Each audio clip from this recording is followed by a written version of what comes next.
Hello folks, I am here with the king of DC needle palms, and this is one stunning specimen. Just a beautiful palm, and yeah, just incredible what this thing has endured and just how long it's been here. It was planted in the 60s, and it's just massive. I mean, you look at this thing, it's just, it's so huge, and yeah, like I said, planted in the 60s, been through the worst recorded winters in DC history. I believe it was 83 was when it got down to -5 at the airport in Northern Virginia, which is the coldest temperature ever recorded in the DC area. So this has endured the coldest temperature ever recorded in the Washington DC area. I guess like the coldest winter in our history. And it has, I mean, it's just thrived. And I mean, I'm sure it maybe had a little damage on it that year, but it is such a tough palm. And I wish this thing had seed on it. It doesn't, but that'd be super neat. And there's so many cicadas up there. I mean, this thing is just insane, and the camera really does not do it justice. If you're here in DC, you have to visit the Arboretum, and you just absolutely cannot miss out on coming to this palm specifically.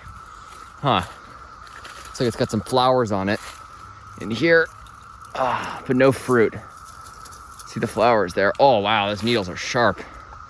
Anyways, yeah, that's the trunk on this thing. Just massive, and just a gorgeous palm, and really remarkable. You can see the cicadas on the fronds there.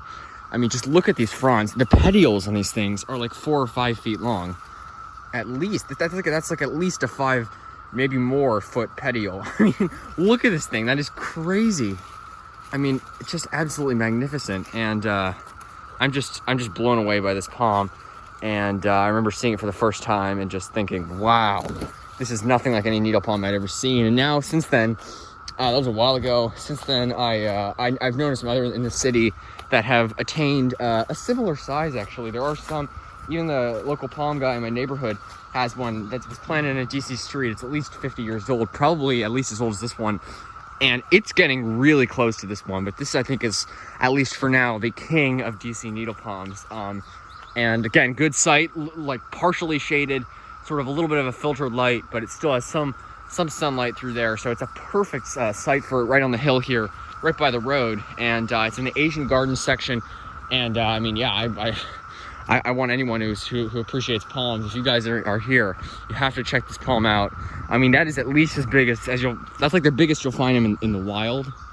And I mean, that says something again. And these bananas, I don't really understand, but they're incredibly late to shoot.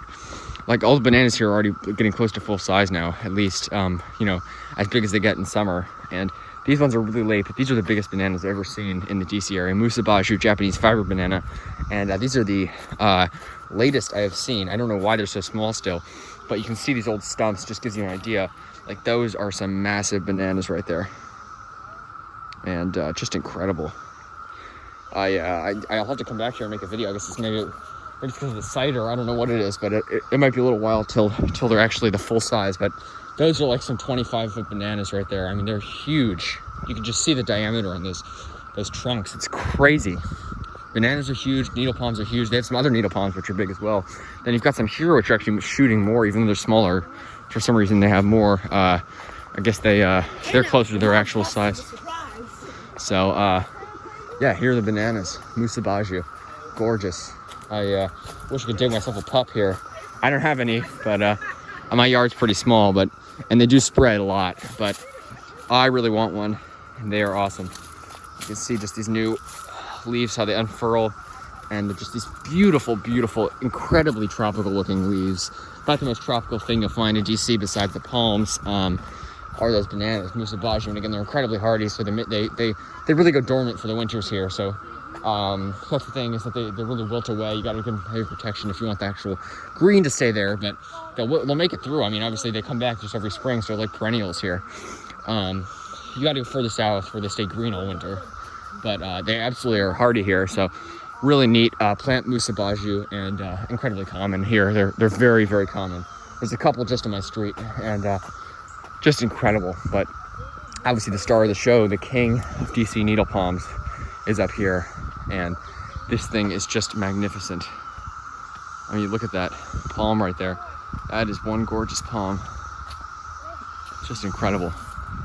And I mean, it's thriving still after 50 some years, and over 50 years since the 60s, and probably getting close to 60 years.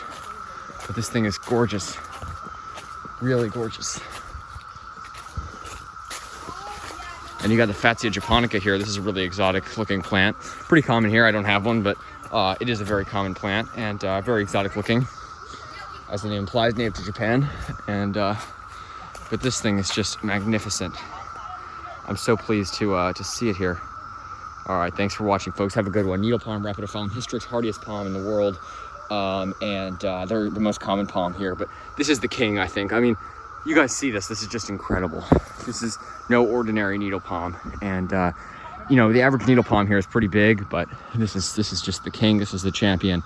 And it's really something special. So thanks for watching, folks. Have a good one. This is in the Asian Garden section of the U.S. National Arboretum in Washington, D.C. Have a good one, folks. Take care.